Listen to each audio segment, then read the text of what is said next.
is his testimony, totoo yan. However, in the absence of corroborating evidence, he still has to prove. Kumbaga, these are bare allegations. Ibig sabihin, nang aakusa siya, pero wala siyang ihinandog na o inoffer na kahit anong evidence to corroborate his statements. Merong mga lumilitaw na pictures niya nakasama, well, one picture nakasama niya si VP Inday during her inauguration. Pero may theory si Miss Sas, Wagando Sasot, at sinasabing, paano lalapit ng ganyang kalapit ang isang tao who was allegedly a fugitive from justice during that time? Okay. Um, Pangalawa, yung mga sina Colonel La Chica at yung ibang mga nasa PSG na supposedly dapat nakasalamuhan niya during the time na kiniklaim niya na siya ay nag-aayos ng VPSG o yung security ni VP Inday, sinasabing hindi naman siya kilala.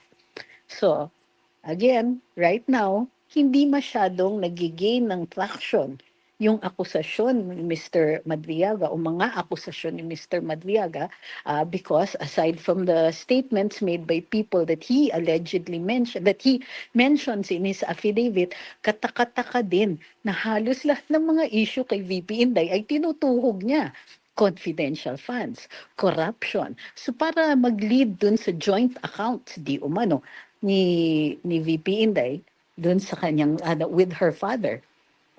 Of course, hindi naman malalayo na isama din yung kaso na final laban sa kanyang asawa tungkol sa mga magnetic lifters sa customs.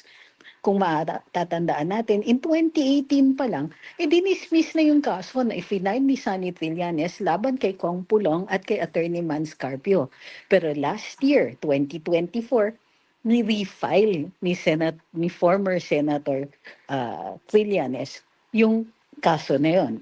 Aba, and suddenly, may mga trolls na. Suddenly, kinukuha na, inaano na, kung ano-ano na ang sinasabi ng mainstream media, sabay-sabay. At kung magsalita sila, as if totoo na.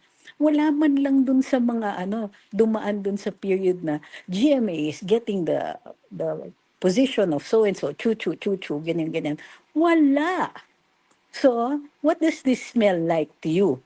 For me, it smells like a very badly done media operation. It's a communications operation.